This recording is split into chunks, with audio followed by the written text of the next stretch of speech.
الحمدللہ رب العالمین والصلاة والسلام علی سید الانبیاء والمرسلین وعلی آلہ واصحابہ اجمعین اما بعد اعوذ باللہ من الشیطان الرجیم بسم اللہ الرحمن الرحیم رضی اللہ عنہم ورضوا عنہ صدق اللہ مولانا العظیم وبلغنا رسوله النبی الامین المتین الکریم ونحن على ذلك لمن الشاہدین والشاکرین والحمد للہ رب العالمین۔ السلام علیکم ورحمۃ اللہ وبرکاتہ۔ آئیے کچھ معروضات پیش کیے جائیں، بلکہ پیکر صداقت کے تذکرے سے اپنے آپ کو منور کیا جائے۔ اس سے پیشتر محبوب خدا کی بارگاہ میں ہدیہ درود و سلام پیش کریں اور پڑھیں بآواز بلند صلی اللہ علیہ نبی کی وآلہ صلی اللہ علیہ وسلم صلاۃ و سلام علیک یا سیدی یا رسول اللہ یا حبیب اللہ، صلاۃ دائمۃ بدمام ملک اللہ، صلاۃ باقیۃ میں بقائے ملک اللہ، ارواحنا فدا صلی اللہ تعالی علیہ وسلم۔ جمادی الاخری کی 22 تاریخ، کچھ روایتوں میں 23 تاریخ بھی آئی۔ یہ پیکر صداقت محبوب مصطفیٰ عتیق نار صدیق اکبر عاشق اکبر حضور سیدنا شیخ ابو بکر صدیق رضی اللہ تعالی عنہ سے منسوب ہے، اور اہل سنت و جماعت کے اوپر تمام صحابہ کرام اور اہل بیت اطہار کا سایہ ہمیشہ رہا۔ انبیاء اور مرسلین کے بعد اللہ تبارک و تعالیٰ نے جن کو سب سے افضل بنایا وہ ابو بکر صدیق کی ذات ہے۔ تمام امت اس بات پر اجماع ہے، چندے معدودے کو چھوڑ کر، اور ان کا اعتبار بھی نہیں ہے۔ ابو بکر صدیق رضی اللہ تعالی عنہ انبیاء اور مرسلین کے بعد انسانوں میں سب سے افضل و اعلیٰ ہے۔ خود حضرت عبداللہ ابن عمر رضی اللہ تعالی عنہما سے مروی حدیث پاک بخاری شریف کے اندر وہ بیان فرماتے ہیں کہ حضور صلی اللہ علیہ وسلم کی حیات میں اور حضور کی حیات ظاہریہ کے اندر ہم لوگ سب سے افضل صحابہ میں اگر کسی کو کہتے تھے تو ابو بکر صدیق ہے، ان کے بعد عمر کو کہتے تھے، اور ان کے بعد عثمان غنی کو کہا کرتے تھے۔ یہ طریقہ صحابہ کرام کا رہا، تو مجموعی اعتبار سے سب سے افضل و اعلیٰ ابو بکر صدیق رضی اللہ تعالیٰ عنہ۔ حضور صلی اللہ علیہ وسلم سے 2 سال چھوٹے ہیں۔ آقا علیہ السلام نے جب نبوت کا اعلان فرمایا تو اس وقت حضرت ابو بکر صدیق رضی اللہ تعالیٰ عنہ کی عمر شریف 38 سال کی تھی، اور ابو بکر صدیق رضی اللہ تعالیٰ عنہ ایمان لانے سے پہلے بھی آقا علیہ السلام کے دوست رہے۔ ایمان لانے سے پہلے بھی حضور کے دوست رہے، اور ایمان لانے کے بعد بھی دوست رہے، اور اللہ نے ایسا کرم کیا کہ پردہ فرمانے کے بعد قدمین مصطفیٰ آپ کو نصیبہ ہوا ہے نا، قدمین مصطفیٰ میں آرام فرما ہوئے۔ یہ ابو بکر صدیق کی شان۔ اور خود حضور فرماتے ہیں محشر کے دن آقا نے فرمایا سب سے پہلے میں اپنی قبر سے نکلوں گا، اس کے بعد ابو بکر نکلیں گے، اس کے بعد عمر نکلیں گے، اور میں ان کے درمیان میں اللہ کی بارگاہ میں حاضر رہوں۔ کیا شان ہے ابو بکر صدیق رضی اللہ تعالیٰ عنہ، کیا مقام ہے۔ تو حضور صلی اللہ علیہ وسلم نے بہت عالی مقام آپ کو عطا فرمایا۔ زمانے جاہلیت کے بارے میں تو آپ سبھی جانتے ہیں، اس زمانے میں شراب پینا تو یہ فخر سمجھتے تھے، شراب مل گئی بولے تو سب مل گئے، بدکاریاں ایک دم عام تھی۔ لیکن کچھ ایسے لوگ تھے کہ جن کو اللہ تعالیٰ نے ہمیشہ برائیوں سے پاک رکھا، جن کو اللہ تبارک و تعالیٰ نے شراب سے پاک رکھا۔ ابو بکر صدیق رضی اللہ تعالیٰ عنہ انہی میں سے ہے کہ آپ نے زمانے جاہلیت میں بھی شراب کو ہاتھ نہ لگایا، اور ایمان لانے کے بعد تو شراب کو پسند ہی نہیں کرتے تھے۔ یہ ابو بکر صدیق رضی اللہ تعالیٰ عنہ کے ساتھ کہ حضور صلی اللہ علیہ وسلم کی معیت میں اللہ تعالیٰ نے ایسا سوارا کہ اللہ تبارک و تعالیٰ نے ایک رات عطا فرمائی آپ کو. یہ رات غار ثور جب حضور صلی اللہ علیہ وسلم ہجرت فرما کے تشریف لے جا رہے تھے تو اس موقع پر غار ثور کے اندر حضرت ابوبکر صدیق رضی اللہ تعالی عنہ جبل ثور کے اندر جو رات گزاری تھی، اس رات کے حوالے سے ابو بکر صدیق رضی اللہ تعالی عنہ نے جو نیکی کمائی، اس نیکی پر حضرت عمر کہتے ہیں اے کاش میری تمام نیکیاں ابو بکر کی اس ایک نیکی پر قربان، اور کاش وہ نیکی مجھے مل جاتی. اللہ اکبر، کیا نیکی ہے وہ کہ جبل ثور میں اب حضرت ابو بکر صدیق رضی اللہ تعالیٰ عنہ حضور کے ساتھ رہے. اس کے علاوہ حضور صلی اللہ علیہ وسلم نے بڑے فضائل آپ کو عطا فرمائے. حدیث پاک میں آیا، اسد الغابہ کی حدیث پاک علامہ عز الدین جزری علیہ رحمۃ الرضوان نے نقل فرمایا، تیسرا حصہ صفحہ 319، جس کے راوی حضرت حمید ابن انس رضی اللہ تعالیٰ عنہ یہ بیان فرماتے ہیں حضرت جبرائیل آئے، جا کر آقا علیہ السلام کی بارگاہ میں وحی کو پیش کر دیا، اور وحی کو پیش کرنے کے بعد کہا یا محمد صلی اللہ علیہ وسلم. اچھا یہ انگوٹھا بھی چومتے ہیں، یہ انگوٹھا بھی ہم چومتے ہیں الحمدللہ، یہ بھی ابو بکر صدیق کا طریقہ رہا.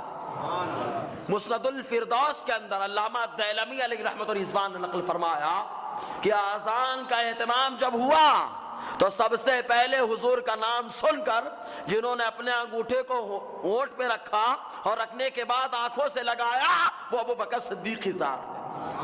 حضرت ابو بکر صدیق نے سب سے پہلے انگوٹھا چوما. اور شامی کے اندر بھی ہے، شامی مانتے سب ہیں، لیکن جہاں تعظیم مصطفیٰ کی بات آتی ہے انکار کرنے پہ تلے رہتے ہیں، ہے نا. اللہ تعالیٰ سمجھنے کی توفیق عطا فرمائے. ذاکر ذرا شامی تو اٹھا کے دیکھیں، اس کے اندر خود لکھا اذان، کتاب الاذان کے اندر، کہ جب حضور کا نام آئے تو انگوٹھوں کو ہونٹ پہ رکھ کر آنکھوں سے لگانا یہ مستحب ہے، اور یہ کہیں قرۃ عینی بک یا رسول اللہ، اے اللہ کے نبی صلی اللہ علیہ وسلم میری آنکھوں کو قرار تو آپ ہی سے ہے، میری آنکھوں کو قرار اور سکون تو آپ ہی سے ہے.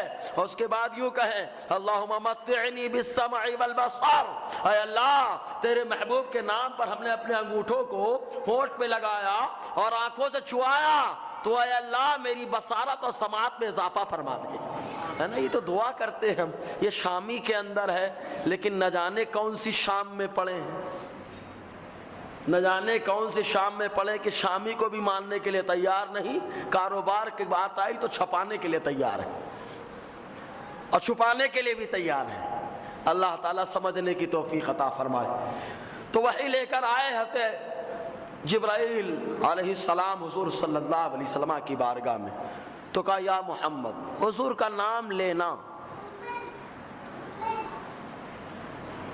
حضور کا نام لینا اللہ تعالیٰ نے تو نام لینے سے منع فرمایا ہے. لا تجعلوا دعاء رسول، ارے رسول کو ایسے مت پکارو جیسے ہم ایک دوسرے کو پکارتے ہیں. لیکن یہ حدیث پڑھنے والا، قرآن سمجھانے والا پکارتا ہے، ہم بڑے کو بولتے بھائی صاحب ادھر آئیے، یہ نادان بھی کہتا ہے بھائی، قرآن کے خلاف کر رہا ہے. جبکہ اللہ تعالیٰ فرماتا ہے ایسے مت بلاؤ جیسے تم ایک دوسرے کو بلاتے ہو. ارے ہم ایک دوسرے کو بھائی کہہ کے بلاتے ہیں، مطلب مصطفیٰ کو بھائی کہہ کے بلا نہیں سکتے، قرآن کہتا ہے. لیکن نادان کہہ رہا ہے تو آ گئے یا محمد، حضور کا نام لے کے بلایا، پکارا. یہ لوگ ہوتے تو کہتے لفظ یا تو اللہ کے ساتھ خاص ہے، لفظ یا اللہ کے ساتھ خاص. ارے جاہل عالموں، تم کو تو گرامر کی بھی خوش خبر نہیں کہ لفظ یا کس کے لیے استعمال ہوتا ہے. لفظ یا اللہ کے ساتھ خاص ہے یا نہیں خاص ہے؟ اگر اللہ کے ساتھ خاص ہوتا تو مصطفیٰ فرماتے ہیں اے جبرائیل کیوں شرک کر رہے ہو تم، یا محمد کیوں کہہ رہے ہو تم. لیکن آقا علیہ السلام نے منع نہیں فرمایا. مصطفیٰ نے بھی عقیدہ دے دیا کہ لفظ یا کسی کے ساتھ خاص نہیں ہے، یہ تو خالی پکارنے کے لیے آتا ہے نا، پکارنے کے لیے آتا ہے. تو حضور کا نام محمد نام نہیں لیا تھا، یہاں پہ مراد دیا ہے معنی وصفی. جیسا کہ علامہ علی قاری علیہ رحمۃ الرضوان نے مرقات المفاتیح کے اندر لکھا، فرماتے ہیں او قصد به المعنى الوسطی دون المعنى العالمی، کہ اس سے معنی وسطی مراد ہے، عالمی معنی مراد نہیں ہے۔ مطلب کیا؟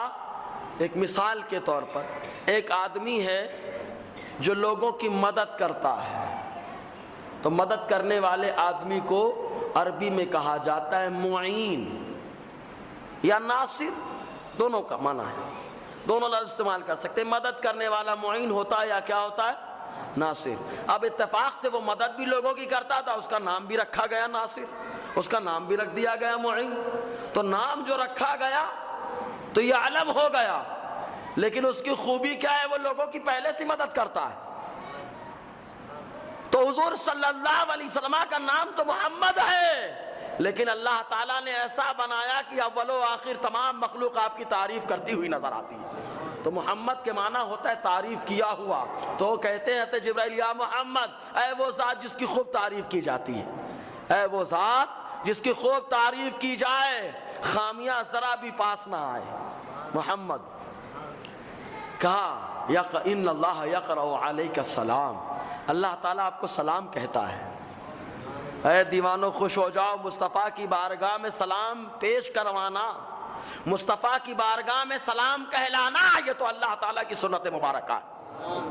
اللہ تعالیٰ نے سلام بھیجا تو جبرائیل نے کہا ان اللہ یقرأ علیک السلام، اللہ تبارک و تعالیٰ آپ کو سلام کہتا ہے، وَيَقُولُ لَكَ، اور آپ سے کہتا ہے، قُلْ لِعَتِيقِ ابْنِ أَبِي قُحَافَةَ أَنَّهُ غَيْرُ غَاضٍ، اے محمد مصطفیٰ صلی اللہ علیہ وسلم، آپ اپنی خلیفہ اول آپ ابو بکر کو بلائیں، اور بلانے کے بعد ان سے کہہ دیں کہ اللہ تبارک و تعالی ہمیشہ کے لیے ان سے خوش ہو چکا ہے۔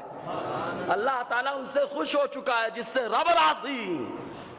اگر کوئی اس سے ناراض ہونے کی کوشش کرے تو فیصلے خداوندی پہ حملہ کر رہا ہے، اللہ کے فیصلے پہ حملہ کرتا ہے۔ یہ ابو بکر صدیق کی شان، یہ مقام ہے ابو بکر صدیق رضی اللہ تعالیٰ عنہ کا۔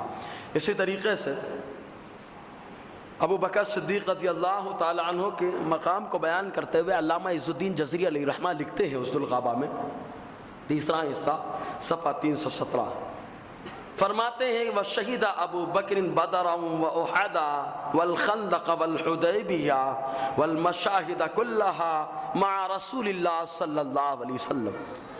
ابو بکر صدیق غزوہ بدر میں بھی حاضر رہے، غزوہ احد میں بھی حاضر رہے، غزوہ خندق میں بھی حاضر رہے، صلح حدیبیہ میں بھی حاضر رہے، تمام غزوات میں ابو بکر صدیق حضور کے ساتھ حاضر رہے۔ وَدَفَعَ رسول اللہ صلی اللہ علیہ وسلم رأیتہ العظمى یوم تبوک الی ابی بکر، غزوہ تبوک پریشانی کا غزوہ جو رومیوں سے مقابلہ ہوا تھا دھکالے کے زمانے میں، غزوہ تبوک کے موقع میں آقا علیہ السلام نے اپنا سب سے بڑا جھنڈا جس کو عطا فرمایا وہ ابو بکر صدیق کی ذات ہے، سب سے بڑا جھنڈا رأیتہ العظمى، اپنے بڑے جھنڈے کو آقا علیہ السلام نے ابو بکر صدیق کو عطا فرمایا۔ اب اندازہ لگائیں، بڑا جھنڈا حضور نے عطا فرمایا۔ اس سے تو دو چار باتیں معلوم ہو گئی، یہ جھنڈا کو بدعت کہنے والا سمجھتا نہیں ہے۔ آقا نے جھنڈا عطا فرمایا غزوہ تبوک کے موقع پر، ابو بکر صدیق کو معلوم یہ ہوا جھنڈے کا وجود آقا کے زمانے میں موجود تھا، اس کا وجود تھا، ہے نا۔ یہاں تو زیورے کے جھنڈے کی نقل کرتے ہیں، اس کو سمجھے ہوں گے آپ، زیورہ ہوتا ہے نا پٹی دار، کالا سفید، اس کی نقل کرتے ہیں اور بولیں گے یہ نہیں وہ نہیں وہ۔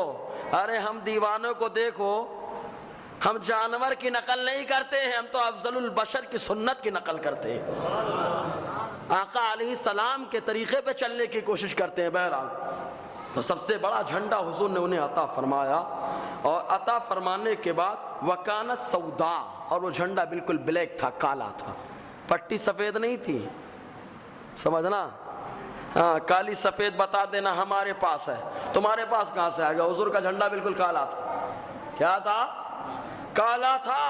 وَأَطْعَمَهُ رَسُولُ اللَّهِ صلی اللہ علیہ وسلم مِنْ خَيْبَرَ مِئَةَ وَسْقٍ، حضور صلی اللہ علیہ وسلم نے، کیا شان ہے ابو بکر صدیق کی، آقا علیہ السلام نے ابو بکر صدیق کو اپنے ہاتھوں سے خیبر کے موقع پر کھلایا۔ اپنے ہاتھوں سے کھلایا. ہم تو مصطفیٰ کا کھاتے ہی ہیں, ہے نا, لیکن مصطفیٰ کے ہاتھ سے ابو بکر کھاتے ہیں. کھاتے مصطفیٰ کا ہیں کیونکہ اللہ تعالیٰ نے قاسم نعمت آپ کو بنایا ہے نا, تو کھاتے حضور کا ہی ہیں, لیکن ابو بکر صدیق حضور کے ہاتھ سے کھاتے ہیں. اس کے بعد غزوہ احد میں رہے تو ثابت قدم رہے. غزوہ احد میں کچھ لوگ میدان چھوڑ کے بھاگے, لیکن ابو بکر صدیق نے سب کو چھوڑ دیا, مصطفیٰ کو نہ چھوڑا. آقا کی بارگاہ میں رہے. ایسے ہی حنین کے موقع پر رہے. اسی طریقے سے حضور صلی اللہ علیہ وسلم نے حضرت ابو بکر صدیق رضی اللہ تعالی عنہ کے حوالے سے بارہا ارشاد فرمایا. ایک حدیث سنیں. آقا علیہ السلام نے ارشاد فرمایا, تاریخ ابن عساکر کی حدیث پاک 30واں حصہ صفحہ 146, راوی حضرت ابو ہریرہ رضی اللہ تعالیٰ عنہ, کہ حضور صلی اللہ علیہ وسلم نے فرمایا, لما کانا فی اللیلۃ التی ولد فیہا ابو بکر صدیق. حضور صلی اللہ علیہ وسلم نے فرمایا اس رات جب ابو بکر صدیق پیدا ہوئے تو میلاد مصطفیٰ کے چکر میں پریشان ہو, میلاد صدیق بھی منایا جا رہا ہے, میلاد صدیق بھی منایا جا رہا ہے. تو وہ رات جس رات ابو بکر صدیق رضی اللہ تعالیٰ عنہ پیدا ہوئے, اقبل ربکم علی جنت عدن, اللہ تبارک و تعالی جنت عدن کی طرف متوجہ ہوا جیسا کہ اس کی شان ہے. متوجہ ہوا, ارشاد فرمایا, وعزتی وجلالی لا اسکنت فیک الا من احب هذا المولود. اللہ تعالیٰ نے فرمایا, مجھے میری عزت و جلال کی قسم ہے, جنات عدن تیرے اندر اسی کو ٹھہراؤں گا جو آج رات میں پیدا ہونے والے بچے سے محبت کرے گا. آج رات مطلب جس رات ابو بکر صدیق پیدا ہوئے, اللہ تعالیٰ نے فرمایا جو ان سے محبت کرے گا, اللہ تعالیٰ فرماتا محبت کرنے والے کو میں جنات عدن میں ٹھکانہ عطا فرماؤں گا. اور قسم کھا کے رب فرماتا ہے, عزت و جلال کی قسم. اندازہ لگائیں کتنی شان ہے ابو بکر صدیق کی, کہ جو محبت کرے تو وہ جنت عدن میں جائے. اب وہ لوگ غور کریں جو بلا وجہ ابو بکر کو معاذ اللہ تو گھٹانے سے گھٹا ہے نہ گھٹے گا, بلا وجہ کہتے نہیں کوئی اور افضل ہے, معاذ اللہ. ہم کہتے سب افضل ہیں, لیکن افضلوں میں افضل اللہ تعالیٰ نے انبیاء مرسلین کے بعد ابو بکر کو بنایا ہے. ایسے ہی یہ حدیث میں نے بار بار سنائی, لیکن آج بھی سنائے دیتا ہوں. ہے کوئی ایسا آدمی جس کی شان میں منقبت لکھی گئی ہو اور حضور نے منقبت سنی ہو اس کی؟ کوئی ایسا نہیں ہے سوائے ابوبکر صدیق کے کہ ان کی شان میں منقبت پڑھی گئی. آقا نے پڑھنے کی فرمائش کی, حضور نے پڑھنے کی فرمائش کی. تاریخ ابن عساکر 30واں حصہ صفحہ 91 کی حدیث پاک, جس کے راوی حضرت انس ابن مالک رضی اللہ تعالی عنہ ہیں کہ قال رسول اللہ صلی اللہ علیہ وسلم لحسان ابن ابی ثابت, آقا علیہ السلام نے حسان ابن ثابت سے فرمایا, شاعر رسول ہیں لیکن شاعر رسول ہونے کے ساتھ ساتھ شاعر ابو بکر بھی ہیں. آقا علیہ السلام نے حسان ابن ثابت سے فرمایا, حل قلت فی ابی بکر شیئا, ارے کیا تم نے میرے ابو بکر کے بارے میں کچھ کہا ہے, مطلب کچھ اشعار کہے؟ انہوں نے عرض کیا نام یا رسول اللہ, اللہ کے نبی صلی اللہ علیہ وسلم, ہاں کچھ اشعار گنگنانے کی کوشش ہوئی. آقا فرماتے قل وانا اسمعو, اے حسان ابن ثابت میرے ابو بکر کی شان بیان کرو, میں سننے کے لیے بیٹھا ہوں, میں سن رہا ہوں. وانا اسمعو, ابو بکر کی تم فضائل بیان کرو, میں بیٹھ کے سنتا ہوں. تو انہوں نے کیا کہا معلوم, وثانی سنین فی الغار المنیف وقت طاف العدو به اذ يصعد الجبل وكان حب رسول اللہ صلی اللہ علیہ وسلم قد علموا من البریۃ ثم لم يعدل به رجلا.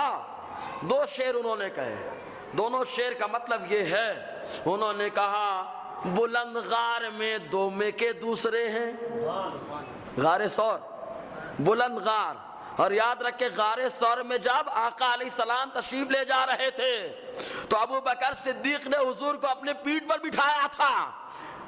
آقا علیہ السلام اگر کہیں قدم رکھ دیں تو مقام متبرک ہو جاتا ہے, آرام فرما ہو جائیں تو وہ زمین عرش اعظم سے افضل و اعلیٰ ہو جائے۔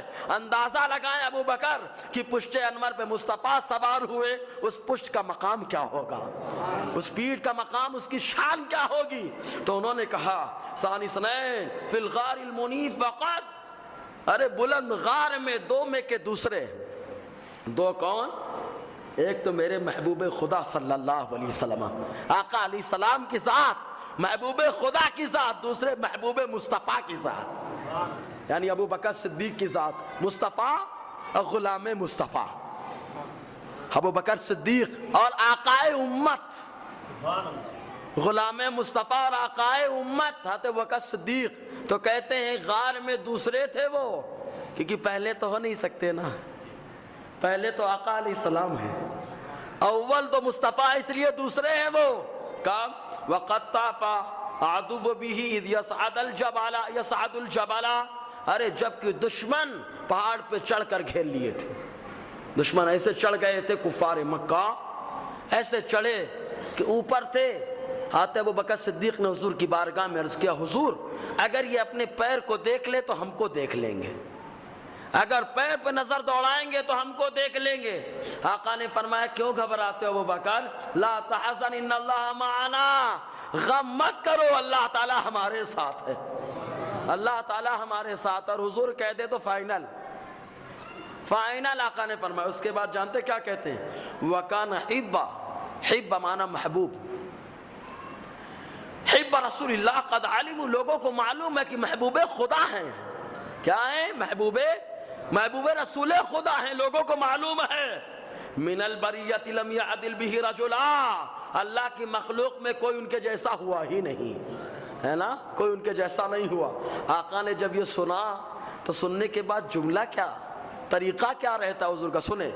فضحک رسول اللہ صلی اللہ علیہ وسلم حتی بدت نوازجہ ثم قال صدقت یا حسان ہوا کما قلت۔ آقا علیہ السلام نے جب دونوں شعروں کو سنا مسکرانے لگے، آپ کے دندان مبارک کے لوگوں نے زیارت کرنا شروع کر دی، مطلب دندان مبارک ظاہر ہو گئے، اور آقا علیہ السلام نے فرمایا صدقت یا حسان، اے حسان تم نے سچ کہا، ہوا کما قلتا، ابو بکر ویسے ہی ہے جیسے تم نے کہا ہے۔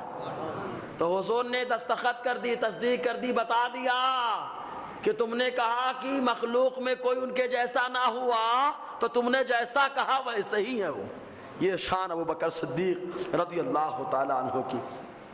ایک موقع پر حضور صلی اللہ علیہ وسلم نے ارشاد فرمایا، اور آقا کو تو سب خبر ہے، سب خبر ہے نا، یہاں تو کوئی اور ہوتا ہے خبر رکھتا ہے، لیکن ہماری خبر مصطفیٰ رکھتے ہیں۔ ہمارا عقیدہ ہے اللہ تعالیٰ نے اپنے محبوب کو وہ طاقت دی ہے، ورنہ یہ قدرت کا انکار کریں پھر اللہ قادر ہے کہ نہیں، جس کو جو چاہے وہ طاقت دے سکتا ہے نا۔ تو اللہ تعالیٰ نے اپنے محبوب کو جتنی چاہی اتنی طاقت دی ہے، ہم کون ہوتے انکار کرنے والے؟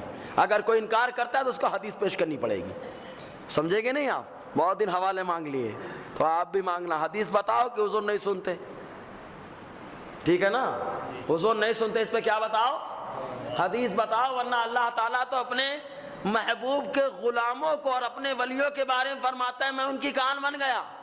ارے جب اللہ کان بن گیا تو دور سے پکارو چاہے پاس سے، وہ ہر طریقے سے سنتے ہیں، سمجھ رہے کہ نہیں؟ جب ان کا یہ عالم ہے تو مصطفیٰ، ان کی شان تو سب سے افضل و اعلیٰ۔ بہرحال تو اسد الغابہ تیسرا حصہ صفحہ 321 اور 332 کے اندر ہے، تاریخ ابن عساکر 23واں حصہ جو ہے نا خالی ابو بکر صدیق کے بارے ہی میں ہے۔ علامہ ابن عساکر نے انہی کے بارے میں لکھ ڈالا، پورا لکھ نہیں ڈالا بلکہ میں یہ کہتا ہوں خراج عقیدت پیش کر ڈالا، خراج عقیدت پیش کیا انہوں نے۔ اس کے اندر حضرت ابو ہریرہ رضی اللہ تعالیٰ عنہ سے مروی ہے، وہ فرماتے ہیں کہ ایک دن حضور نے فرمایا من اصبح منکم صائما اليوم، آج کون روزہ دار ہو کر سویرا کرا، یعنی کون ایسا شخص ہے جس نے صبح کیا ہو تو روزے دار رہا ہو۔ قال ابو بکر انا، ابو بکر صدیق نے عرض کیا حضور میں، حضور میں۔ پھر حضور نے فرمایا من اطعم اليوم مسکینا، آج کس نے مسکین کو کھانا کھلایا؟ کون روزے دار رہا ہو اور روزے کی حالت میں مسکین کو کھانا کس نے کھلایا؟ ابو بکر نے روزے کے جواب میں کہا حضور میں، اور مسکین کو کھانا کھلانے کے بارے میں کہا حضور میں۔ آقا نے فرمایا من عاد اليوم مریضا، ارے آج کون ہے وہ آدمی جو کسی مریض کی عیادت کر کے آیا ہو، کسی مریض کو دیکھنے آیا ہو؟ ابو بکر صدیق نے کہا حضور میں۔ حضور میں۔ پھر حضور نے فرمایا من شہد منکم اليوم جنازہ، ارے کون تم میں سے آج کسی جنازے میں شریک ہو کر آیا ہو؟ کون ہے تم میں سے کوئی جنازے میں شریک ہو کے آیا ہو؟ ابو بکر صدیق نے کہا حضور میں۔ آقا فرماتے لوگوں گواہ ہو جاؤ مستمعنا هذه الخصال في رجل قط الا دخل الجنہ، یہ 4 خوبیاں جس آدمی کے اندر پیدا ہو گئی اللہ تعالیٰ اس کا داخلہ جنت میں فرماتا ہے۔ تو حضور نے بتا دیا ابو بکر صدیق تو جنت میں گئے، لیکن جو غلام صدیق بنے گا، ایسا کام کرے گا، اس کا داخلہ بھی جنت میں ہوگا، ہے نا؟ یہی شان آقا علیہ السلام نے حضرت ابو بکر صدیق رضی اللہ تعالیٰ عنہ کو بڑا مقام عطا فرمایا، بڑی شان، بڑی فضیلت۔ ایک واقعہ بخاری شریف کے اندر بہت شاندار بیان کیا گیا ہے، مختصر میں بتانے کی کوشش کرتا ہوں میں۔ ایک مرتبہ درود پاک پڑھیں صلی اللہ علیہ نبی الامی کی وآلہ صلی اللہ علیہ وسلم، صلاۃ و سلاما علیک یا سیدی یا رسول اللہ صلی اللہ تعالیٰ علیہ وسلم۔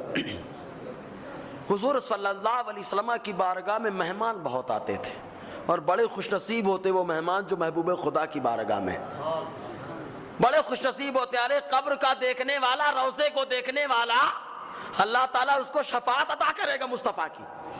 حدیث پاک میں آیا جب روضے کو دیکھ کے آیا شفاعت کا مستحق ہو گیا، جس نے سراپا مصطفیٰ کو دیکھا ہو، حضور کو دیکھا ہو۔ تو آقا علیہ السلام کی بارگاہ میں بڑے مہمان آتے تھے۔ تو ایک دن مہمان آ گئے، کافی مہمان تھے۔ تو حضور صلی اللہ علیہ وسلم نے فرمایا جس کے گھر میں 2 آدمی کا کھانا بنا ہو، ایک کو لے کے جائیں، 3 لوگ کھائیں۔ 2 آدمی کا کھانا بنا ہو تو کتنے کو کھلائیں؟ ایک کو لے کے جائیں، 3 ہو جائیں۔ اس کے بعد پھر فرمایا کہ جس کے یہاں 3 کا بنا ہو 4 کھائیں، 5 کس طریقے سے آقا علیہ السلام نے ارشاد فرمایا۔ ابو بکر صدیق نے عرض کیا حضور میں 2 مہمانوں کو لے کے جانا چاہتا ہوں، 2 مہمانوں کو اپنی یہاں لے کے جانا چاہتا ہوں۔ آقا علیہ السلام نے ارشاد فرمایا، لے کے گئے اپنے بیٹے حضرت عبد الرحمن رضی اللہ تعالی عنہ سے، فرمایا بیٹا مہمانوں کو کھانا کھلا دینا، میں آ رہا ہوں۔ آپ تشریف لے گئے۔ حضرت عبد الرحمن نے بار بار مہمانوں سے کہا کھانا کھا لو، کھانا کھا لو، کھانا کھا لو، اور مہمان تو وہی ہوتا ہے جو میزبان کا انتظار کرتا ہے۔ تو ان مہمانوں نے بھی کہا ہمارے مہمان یا ہم میزبان ہوتے، ہم میزبان یا ہم مہمان بنتے تو اپنا دیکھتے بس۔ لیکن ابو بکر صدیق نے اپنے گھر میں چھوڑا، بیٹے سے کہا بیٹا کھلا دینا۔ حضرت عبد الرحمن نے بار بار کہا کھا لو، لیکن مہمانوں نے کہا جب تک میزبان نہیں آئیں گے تب تک نہیں کھاؤں گا۔ اللہ اکبر، کافی رات ہو گئی، عشاء کے بعد لے کے گئے تھے، رات کافی ہو گئی۔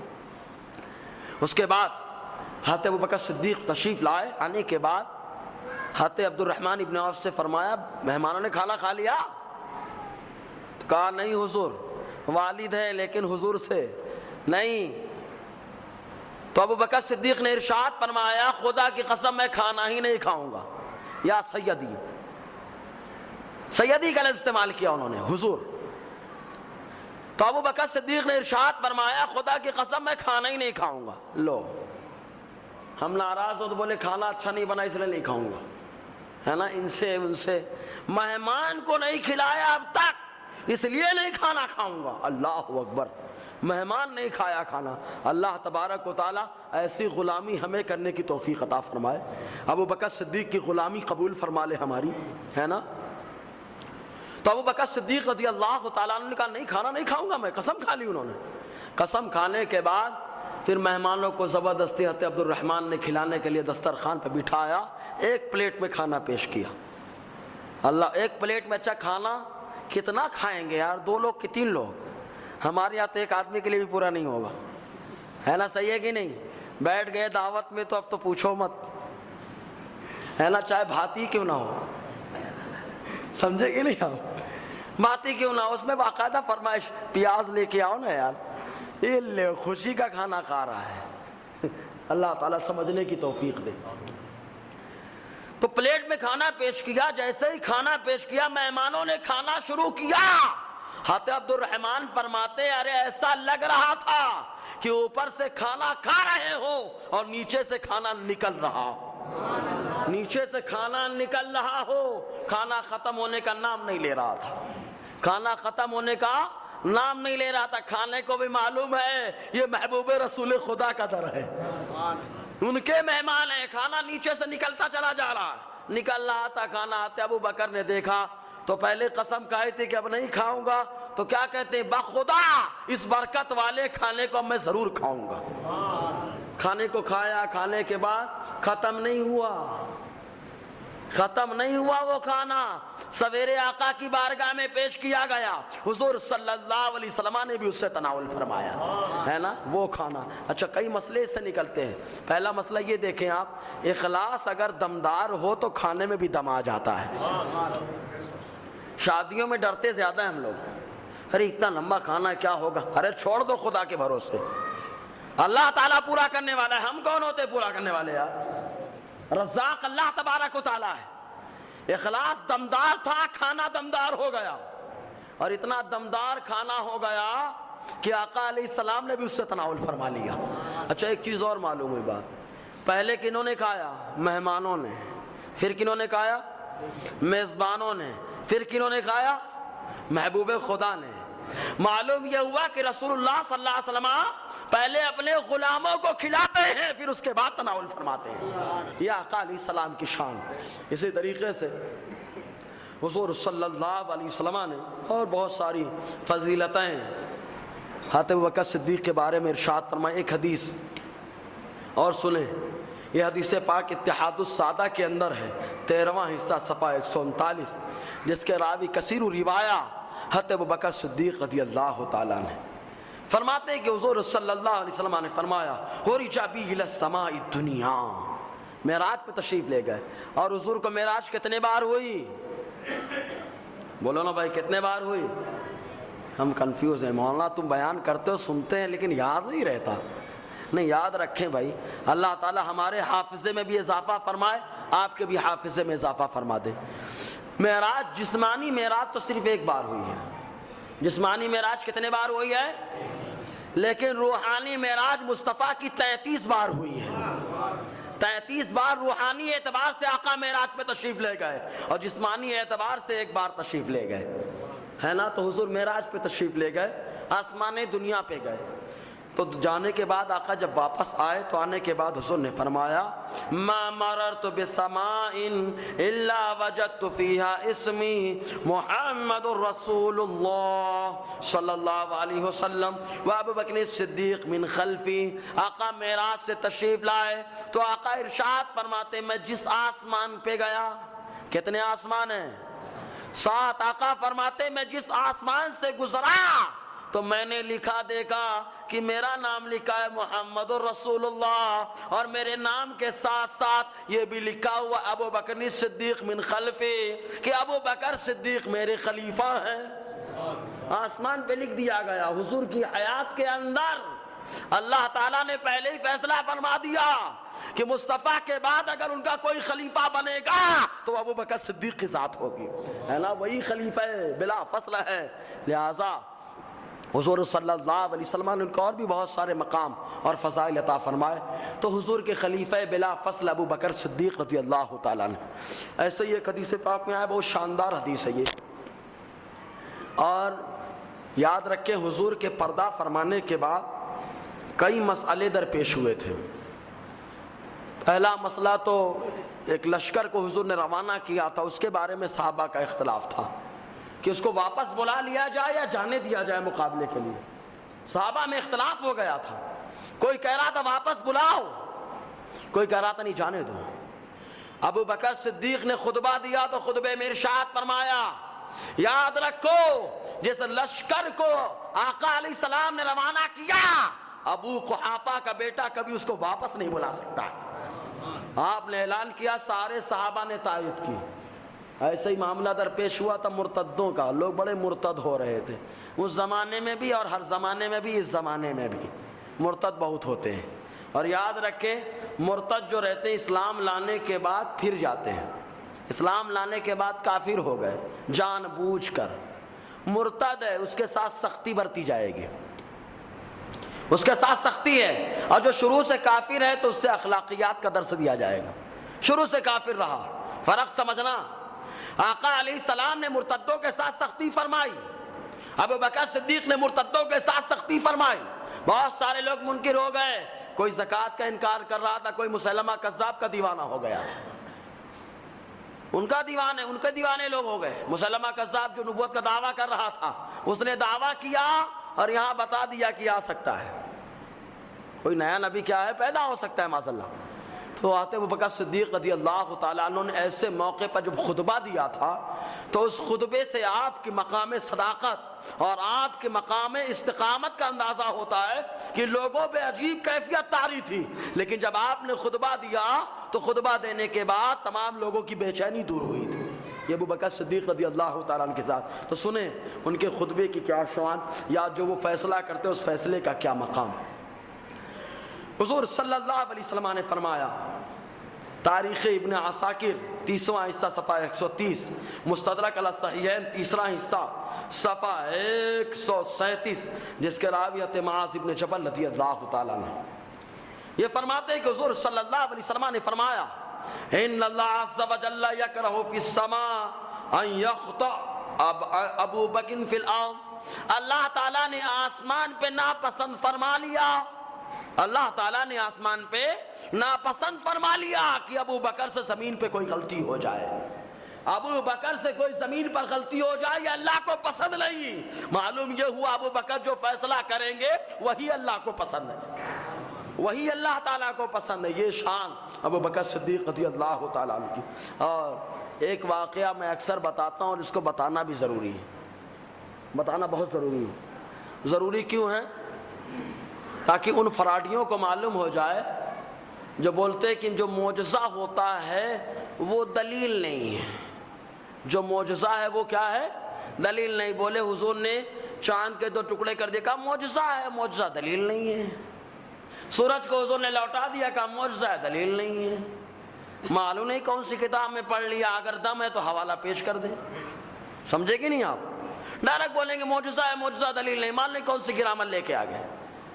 ارے یہ نیا گرامر آیا، یہی تو بدعت ہے، یہی بدعت ہے، یہ نیا گرامر آیا۔ ورنہ آؤ ابو بکر صدیق سے پوچھتے ہیں معجزہ نبی جو ہوتا ہے وہ دلیل بنتا ہے کہ نہیں بنتا ہے؟ تو ایمان لانے کے تعلق سے میں نے ابھی منگل بدھ کو بھی الحمدللہ سنایا تھا، لیکن پھر بھی سنیں۔ تاریخ ابن عساکر 30واں حصہ صفحہ 30 کے اندر حضرت کعب الاحبار رضی اللہ تعالیٰ عنہ نے حضرت ابو بکر صدیق رضی اللہ تعالیٰ عنہ کی اسلام لانے کا تذکرہ نقل فرمایا۔ تاریخ ابن عساکر میں ان کے حوالے سے کہتے ہیں کہ ابو بکر صدیق رضی اللہ تعالیٰ عنہ کی مشابہت اور ایمان لانے کی ان کی مشابہت یہ وحی خدا سے زیادہ ملتی ہے، مطلب وحی خدا سے، گویا کہ ان کا اسلام لانا خدا کی وحی ہے، خدا کا پیغام۔ کہتے ہیں انہو کانا تاجرا بالشام، ملک شام میں وہ تاجر تھے، تجارت کر رہے تھے۔ فراروین انہوں نے خواب دیکھا، فقصها علی بحیرہ راہب، بحیرہ راہب کو قصہ بیان کر دیا کہ میں نے ایسا ایسا رات میں خواب دیکھا۔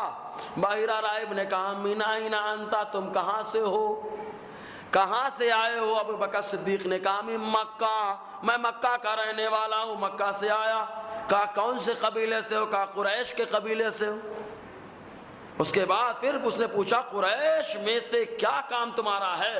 کہا میں تجارت کرتا ہوں، تجارت کرتا ہوں۔ تینوں چیز پوچھنے کے بعد اس نے کہا کہ اللہ تعالیٰ صدق اللہ رؤیاک، اللہ تعالیٰ تمہارے خواب کو سچ کر دکھائے گا۔ وہ یہ ہوگا کہ تمہاری قوم میں سے ایک نبی جلوہ گر ہوں گے، تکون وزیرہ فی حیاتہ و خلیفتہ بعد موتہ۔ انہوں نے وہ بحیرہ راہب نے خواب کی تعبیر بتائی اور بتایا کہ تمہارے قبیلے میں سے ایک نبی جلوہ گر ہوں گے، تم اس نبی کی حیات میں اس کے وزیر رہو گے۔ کیا بنو گے؟ وزیر بنو گے، وخلیفۃ بعد موتہ، اور ان کے پردہ فرمانے کے بعد ان کے خلیفہ بنو گے، ہے نا؟ اس سے بھی معلوم ہوتا ہے خلافت بلا فصل ہے، ڈائریکٹ حضور کے خلیفہ بنے۔ یہ خواب کی تعبیر بتا دی۔ اب فاصر ابو بکر نے خواب کو جو ہے دل میں رکھا، چھپا کے رکھا۔ آئے مکہ واپس، معلوم پڑا حضور صلی اللہ علیہ وسلم نے نبوت کا اعلان فرما دیا، بعثت فرما دی۔ جب نبوت کا اعلان فرمایا تو کیا کہتے ہیں؟ یا محمد ما الدلیل علی ما تدعی، اے محمد عربی صلی اللہ علیہ وسلم، آپ جس کا دعویٰ کرتے اس پر کیا دلیل ہے؟ سننا، جو دعویٰ آپ کر رہے ہیں اس دعوے کی کیا دلیل ہے؟ نبوت کا دعویٰ آپ نے کیا، رسالت کا دعویٰ کر دیا اور کہا کہ میں اللہ کا نبی ہوں، میں اللہ کا رسول ہوں، اس پر کیا دلیل ہے؟ آقا نے فرمایا اے ابو بکر سنو، الرؤیا التي رأيت بالشام، اے ابو بکر میرے نبی ہونے کی دلیل تمہارا وہ خواب ہے جو تم نے ملک شام میں دیکھا تھا، جو تم نے ملک شام میں دیکھا خواب، وہی خواب تو میرے نبی ہونے کی دلیل۔ اچھا بتاؤ، میں سو رہا ہوتا ہوں، میں کیا خواب دیکھ رہا ہوں بازو والے کو پتہ لگتا ہے؟ ارے بولو نا بھائی، پتہ لگتا ہے کیا؟ معلوم یہ ہوا عام آدمی کو تو نہیں دکھتا، لیکن جو عام نہ ہو، جو خاص ہو، اسے سب دکھائی دیتا ہے۔ تو چھپی چیز تھی، علم غیب۔ علم غیب کا تعلق ہوا کہ نہیں یہاں سے؟ کچھ لوگ ایسے بھی پیدا ہو گئے، پیدا کا لفظ بھی شرم کرے گا ان کے اوپر، بولیں گے حضور کے سامنے سب دکھا دیا گیا۔ ارے غیب کہاں رہا؟ ابے مولوی، اللہ تعالیٰ سے کون سی چیز چھپی ہے؟ بولو، کوئی چیز چھپی ہے؟ پھر بھی اللہ تعالیٰ فرماتا ہے عالم الغیب والشہادہ، اللہ تعالیٰ غیب کا جاننے والا اور کھلی چیز کا جاننے والا۔ تو اللہ تعالیٰ سے تو سب چیز کھلی ہے، پھر غیب کا جاننے والا کیسے؟ تو کہا غیب کا جاننے والا ایسے کہ بندوں کو جو نہیں دکھتا اللہ تعالیٰ اسے بھی دیکھتا ہے۔ تو کہا بندوں کو نہ دکھے وہ ہے غیب، اور جو اس غیب کو دیکھ لیا اللہ تعالیٰ جانتا ہے اس کے بارے میں، اس لیے وہ عالم غیب۔ کہا امت سے چھپ گیا، تو کہا یہ ہے غیب، مصطفیٰ نے جان لیا، اسے کہتے ہیں علم غیب۔ اسے کیا کہتے ہیں؟ علم غیب۔ خواب لوگوں سے چھپا نہیں، تو علم غیب حضور کا معجزہ مانتے، حضور کا خواب کو بتانا معجزہ۔ لیکن ابو بکر کہتے ہیں یہ معجزہ ہے، تب بھی نبی ہونے کی تو دلیل ہے، کیونکہ دلیل مانگی تھی انہوں نے۔ کیا دلیل ہے؟ تو حضور نے فرمایا وہ خواب جو تم نے ملک شام میں دیکھا، تو آقا نے بتا دیا جو میرا معجزہ ہوتا ہے وہی تو میری دلیل ہوا کرتی ہے نا؟ تو حضور کا عقیدہ معجزہ جو ہوتا ہے وہ دلیل ہے، لیکن حدیث کا سمجھدار کہتا ہے معجزہ دلیل نہیں، حوالہ مانگنا۔ مانگیں گے نا حوالہ؟ ارے بولو نا بھائی، مانگیں گے نا حوالہ مانگنا؟ میں نے تو حدیث پیش کی آپ کے سامنے کہ جو معجزہ رسول ہے وہی تو دلیل ہے۔ اس کے بعد کیا ہوا معلوم؟ جیسے ہی سنا حضور نے فرمایا وہ خواب جو تم نے ملک شام میں دیکھا، تو کیا فَعَانَقَهُ وَقَبَّلَهُ، حضور صلی اللہ علیہ وسلم سے معانقہ کیا، اور معانقہ کرنے کے بعد دست بوسی کی، وَقَبَّلَهُ، بوسہ لیا حضور کا۔ جب بوسہ لیا، بوسہ لینے کے بعد کیا کہتے معلوم؟ اشہد ان لا الہ الا اللہ واشہد انک رسول اللہ، میں گواہی دیتا ہوں کہ اللہ کے علاوہ کوئی لائق عبادت نہیں، اور یقیناً آپ ہی اللہ کے رسول ہیں، ہے نا؟ فوراً کلمہ پڑھ لیا۔ یہی وجہ کہ حضور فرماتے ہیں بعد میں کہ میں نے جتنے لوگوں کے سامنے اسلام کو پیش کیا، جتنے لوگوں کے سامنے اسلام کو پیش کیا، اسلام لے آؤ، سب سوچنے میں مجبور رہے، سوچتے رہے کیا کرنا۔ لیکن آقا فرماتے میرا ابو بکر جیسے ہی میں نے اسلام کو پیش کیا بلا تردد کلمہ پڑھ کے مشرف اسلام ہو گئے، ہے نا؟ آقا علیہ السلام نے تعریف کی، یہ مقام ابو بکر صدیق کا ہے، یہ شان ابو بکر صدیق رضی اللہ تعالیٰ عنہ کی ہے۔ اسی انداز میں اور بھی کئی باتیں ہیں، لیکن کچھ ایسی باتیں تو فضائل بہت سنتے ہیں، لیکن میں ایک سوال کرتا ہوں، حضرت ابو بکر صدیق کی کتنی بیویاں ہوئیں؟ حضرت ابو بکر صدیق کی کتنی بیویاں ہوئیں بتا سکتے ہیں بھائی؟ اگر کوئی بتا دے تو میں اپنی حیثیت کے حساب سے 10 روپے کا انعام دوں گا۔ میں اپنی حیثیت بھائی، میری حیثیت جو ہے، اللہ نے آپ لوگوں کو نوازا ہے، مجھے 10 روپے پہ فخر ہے، آپ کو 100 پہ فخر ہے نا؟ کوئی بتا سکتا ہے کتنی بیویاں ہوئی ہیں؟ یہ ضروری ہے، فضائل ہم خوب سنتے ہیں، اور اگر نہ سنیں تب بھی تو ہم مانتے ہیں ابو بکر حضور کے خلیفہ ہیں، ہم دلیل نہیں سنتے تب بھی یہ جانتے ہیں کہ آقا علیہ السلام نے ابو بکر کو مقام دیا کہ کسی اور کو نہ ملا. لیکن یہ بھی جو جاننا ضروری ہے تاریخ ذرا، حضرت ابو بکر صدیق کی 4 بیویاں ہوئیں. کتنی بیویاں ہوئیں؟ 4 بیویاں ہوئیں. پہلی بیوی کا نام قتیلہ، دوسری بیوی ام رومان، یہ ماں عائشہ صدیقہ کی والدہ ہیں، ام رومان. تیسری بیوی حضرت اسماء بنت عمیس. چوتھی بیوی ام حبیب. حضرت ابو بکر صدیق رضی اللہ تعالیٰ عنہ کی 4 بیویاں ہوئیں اور 3 بیٹے ہوئے. لوگ بولتے ہیں ہمارے محلے میں تو بہت ہیں، انعام نہیں رکھ ہے نا. لیکن دیکھو ابو بکر صدیق کیا بتاتے ہیں. ابو بکر صدیق کے 3 بیٹے، ایک بیٹے کا نام محمد ہے. ایک بیٹے کا نام کیا ہے؟ محمد ہے. اور آقا علیہ السلام نے خود فرمایا، فقہا فرماتے ہیں ارے جس کا نام محمد رکھ دیا جائے اس کا نام ہدف سے لو. ارے جب نام محمد کی وجہ سے آدمی برکت والا ہو گیا تو غلام محمد بنا تو بدرجہ اولا برکت والا ہوگا، ہے نا. تو ایک کا نام محمد، دوسرے کا نام عبداللہ اور تیسرے کا نام عبد الرحمن. اور 3 ہی بیٹیاں رہیں.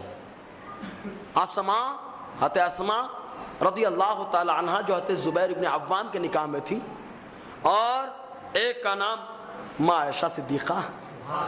ارے ماں عائشہ صدیقہ کی وہ شان کہ قرآن ان کی شان میں نازل ہوا ہے.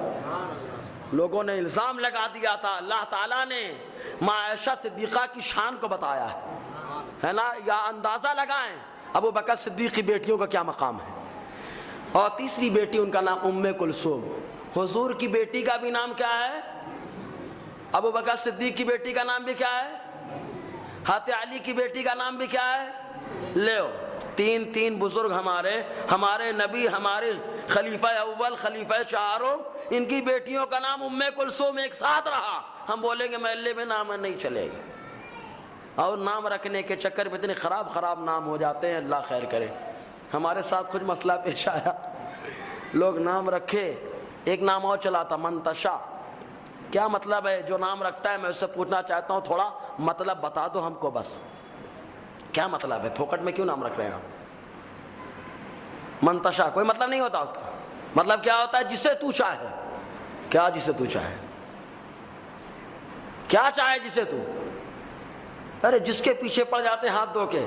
منتشا. تمنا نام چلا تھا ہے نا. چلنا بھی چاہیے، تمنا اچھا ہے، لیکن فاطمہ لگا دو. تمنا فاطمہ، تمنا عائشہ، یا عائشہ یا فاطمہ کی تمنا ہے تو اچھی بات ہو جائے. بہرحال الٹے سیدھے نام تو اب نام مشرکین کفار بولے قرآن میں تو آیا ہے. بہت سارے معاملے پیش آتے ہیں، اللہ تعالیٰ سمجھنے کی توفیق عطا فرمائے. تو ابو بکر صدیق رضی اللہ تعالیٰ عنہ کی یہ شان. بس آخری بات، آپ جمادی الاخری، کیا لفظ ہے؟ جمادی الاخری، جمادی الاخرہ نہیں. کیا ہے وہ؟ جمادی الاخری. بڑے وہ بھی جمادی الاخرہ بولتے. تعجب ہوتا ہے، معلوم کہاں گرامر پڑھتے. جمادی الاخری ہے وہ لفظ. جمادی الاولی، جمادی الاخری. 22 تاریخ یا کچھ روایتوں میں آیا 23 تاریخ میں حضرت ابوبکر صدیق رضی اللہ تعالیٰ عنہ پردہ فرما گئے. لیکن پردہ فرمانے کے بعد کا جو واقعہ، اللہ ایمان تازہ کرتا ہے یار. حضرت ابوبکر صدیق نے وصیت کی تھی، اور وصیت کس سے کی تھی؟ حضرت علی سے کہا تھا. ایک دوسرے کے مقام کو پہچانتے ہیں. کہا تھا کہ مجھے نہلا لینا، تیار کر لینا، نہلانے کے بعد آقا کی بارگاہ میں پیش کر دینا اور حضور کی بارگاہ میں عرض کر دینا. بہقی کی روایت، امام بہقی نے نقل فرمایا، فرماتے کہ حضرت ابوبکر صدیق نے وصیت کی، اور وصیت کرنے کے بعد کہا تھا کہ نہلا لینا تو حضور کے روضے کے پاس رکھ دینا مجھے، اور آقا کی بارگاہ میں عرض کرنا اللہ کے نبی صلی اللہ علیہ وسلم آپ کا یار آپ سے ملنا چاہتا ہے، آپ کا محبوب آپ سے ملنا چاہتا ہے، آپ کا محب، آپ کا عاشق آپ سے ملنا چاہتا ہے. اگر اجازت مل جائے تو مجھے وہیں دفن کر دینا، ورنہ عام جنت البقیع میں. اللہ اکبر. یہ نادان تو یہ کہتا ہے کہ معاذ اللہ مر کر کیا ہو گئے، بول بھی نہیں سکتے ہیں. ابو بکر صدیق بتا رہے ہیں ابے بولنے والے چپ. عقیدہ وہ بنا جو صحابہ تجھے دے رہے ہیں. ابو بکر صدیق نے عریضہ پیش کیا، یہ وصیت کی. آپ کے پردہ فرمانے کے بعد ویسے ہی کیا گیا. آپ کے جسم اطہر کو روضہ رسول کے سامنے رکھا گیا، اور کہا گیا اللہ کے نبی آپ کا یار آپ سے ملنا چاہتا ہے۔ قبر انور سے آواز آ رہی ہے یار کو یار سے ملا دیا جائے، یار کو یار سے ملا دیا جائے۔ یہ شان ابو بکر صدیق کی کہ جن کو آقا علیہ السلام نے دنیا میں پسند فرمایا، پردہ فرمانے کے بعد اپنی قدموں میں جگہ عنایت فرمائی اور محشر میں بھی حضور ان کے ساتھ تشریف لے جائے۔ یہ مقام ابو بکر صدیق کا ہے۔ عقیدہ ملا تو حضور پردہ فرمانے کے بعد زندہ ہے کہ نہیں؟ یہ کس کا عقیدہ ہے؟ سارے صحابہ کا۔ اور اگر کوئی کہتا ہے تو میں تو ہمیشہ بولتا ہوں میں یہیں بیٹھوں گا بھائی، یہاں سے میں بھاگ کے نہیں جاتا۔ بہت مشہور کر دیتے کہ مولانا بھاگ جاتے ہیں۔ ارے مولانا جائیں گے کہاں بھاگ کے؟ یہیں گھر ہے، یہیں پہ مسجد ہے، چاہے جب آؤ بھائی گفتگو کر لو، گفتگو کرنے کے لیے، لیکن لڑنے وڑنے کے لیے آئیں گے تو ہم اس سے بحث نہیں کرنا چاہتے، کیونکہ ہم لوگوں کا کام کیا ہے؟ سمجھانا، اور نادان کا کام کیا ہے؟ نہ سمجھنا۔ اور جو سمجھدار ہوتا ہے الحمدللہ بہت سارے ہمارے اسلامی بھائی سمجھدار رہے۔ اللہ تعالیٰ کہنے سننے سے زیادہ ہم لوگوں کو سمجھنے کی توفیق عطا فرمائے۔ ایک چیز بہت ہنگامہ خیز اپنے گاؤں میں چلی ہے نا، چوتھی تکبیر والی، ان کے گھر سے کتاب لے کے آیا ہوں۔ سبحان اللہ۔ نماز جنازہ میں چوتھی تکبیر کے بعد کیا کرنا ہے؟ زور سے بولے، جا کے سوار ہو جاؤ ان کے اوپر، کیونکہ ان کی کتاب لے کے آیا میں۔ ہمارا حوالہ ہوتا تو کہتے مولانا اپنے بنا لیے ہوں گے، ابے تمہارے مولانا کا ہے، اور کس کا خلیفہ ہے؟ تمہارے اشرف فعلین کا، حکیم الامت کا خلیفہ ہے۔ سنیں کتاب، اور جب بولیں گے تب دینے کے لیے تیار، جتنے لوگ آئیں گے حوالہ دکھانے کے لیے تیار۔ جا کے اس کا گریبان پکڑو، دو چاٹا مارو اور حوالہ مانگو اس سے۔ دیکھیں کتاب کا نام ہے احکام نماز، پی ڈی ایف میں ملی یا سافٹ میں مل جائے گی، اور ہارڈ میں بھی مل جائے گی، ہے نا؟ ہارڈ کاپی تلاش کریں گے تو مل جائے گی انشاءاللہ۔ ملتی سب ہے لیکن دیتے نہیں ہیں۔ یہ دیکھیے کتاب کا نام ہے نا، یہ احکام میت ہے کہ نہیں؟ کوئی کھڑا ہو جائے میں پڑھتا رہا۔ فہیم بھائی ادھر آئیے، آپ آئیے، یہ دیکھنا بہت ضروری ہے۔ یہ پڑھیے تو مولانا تھوڑا سا میک لو، آپ پڑھ کے سناؤ، ورنہ میں کہوں گا تو بولیں گے مولانا دھوکہ دے رہے ہیں۔ سنو سنو سنو۔ اس کتاب میں مسلمان کے آخری لمحات زندگی سے لے کر عالم برزخ تک تمام مراحل کے متعلق احادیث نبویہ اور فقہی مسائل نہایت تفصیل و تحقیق کے ساتھ جمع کیے گئے ہیں۔ جملہ سنیں آپ، نہایت تحقیق کے ساتھ کیا کیے گئے؟ کیا کیے گئے؟ نہایت تحقیق کے ساتھ۔ یہ جملہ سنیں، نہایت تحقیق کے ساتھ کیا کر دیے گئے ہیں؟ جمع کر دیے۔ تحقیق کا لفظ سننا، اور یا تو ان کی تحقیق پھوکٹ کی ہے، ان کی تحقیق پھوکٹ کی ہے، تحقیق کے ساتھ جمع کر دیے گئے۔ اور اس کے بعد کیا کہا معلوم؟ احادیث نبویہ اور فقہی مسائل سے۔ اب اس کے صفحہ 68 کو کھولتا ہوں میں، صفحہ 68، تاکہ اس مولوی کی پاکھنڈی گیری دور ہو جاوے، ہے نا؟ سنیوں کو ڈائریکٹ بولیں گے دیکھیے، پڑھ کے سنائیں گے، ہم ہی پڑھتے ہیں۔ آپ کو بھروسہ ہے مجھ پہ؟ جس کو بھروسہ نہ ہو نماز کے بعد آ کے مل لے۔ سنیں، اس کے اندر لکھا ہے صفحہ 68، جب یہ دعا پڑھ چکے، جب یہ دعا پڑھ چکے یعنی نماز جنازہ کی جو دعا ہے وہ پڑھ چکے، تو پھر ایک مرتبہ اللہ اکبر کہیں، اس مرتبہ بھی ہاتھ نہ اٹھائیں، اور اس تکبیر کے بعد ہاتھ چھوڑ کر سلام پھیر دیں۔ کیا کریں؟ ہاتھ چھوڑ کر کیا کر دیں؟ سلام پھیر دیں۔ ہاتھ چھوڑ کر کیا کریں؟ اچھا، مسئلہ تو میں نے بتا دیا، لیکن مصنف کا نام رہ گیا۔ اصل تو وہ ہے یار، مصنف کا نام بھی سن لے، کس کے خلیفہ ہیں، کس کے کیا ہیں، کہ خالی آفت ہے ان کے، معلوم نہیں کیا ہے۔ دیکھیے حکیم الامت کا نام تو آپ لوگ بہت سنتے ہیں، معلوم نہیں نہ جانے کتنے گل کھلائے انہوں نے۔ تالیف، تالیف کے معنی ہے لکھا، لکھنا، تو تالیف مؤلف کے معنی میں آتا ہے لکھا ہوا۔ لکھی کس نے کتاب لکھی ہے؟ تو خود لکھا ہے حضرت ڈاکٹر، مولانا بولنے میں فخر نہیں ہوتا، ڈاکٹر بولنے میں ان کو اچھا لگتا ہے نا؟ ڈاکٹر محمد عبدالحی صاحب۔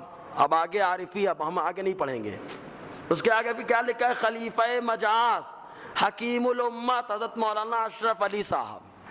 کچھ سمجھیں آپ؟ اشرف علی تھانوی صاحب کے خلیفہ نے کیا لکھا ہے؟ ہاتھ چھوڑ کر کیا کر دیں؟ یا تو یہ غلط ہے یا وہ غلط ہے۔ صحیح بات ہے کہ نہیں؟ اگر وہ اس نے صحیح لکھا تو یہ غلط کر رہے ہیں، اور اگر یہ بول رہے ہیں نہیں ہاتھ باندھے باندھے سلام پھیرو تو یہ سب غلط ہے. ہم تو شروع سے کہہ رہے ہیں یہ لوگ غلط ہے، آج آپ کو معلوم پڑا ہے. اللہ تعالیٰ سمجھنے کی توفیق عطا فرمائے. دوران بیان جو غیر شرعی کلمات نکلے میں توبہ کرتا ہوں. استغفر اللہ ربی من کل ذنب واتوب الیہ. اشہد ان لا الہ الا اللہ واشہد ان محمدا عبدہ ورسولہ.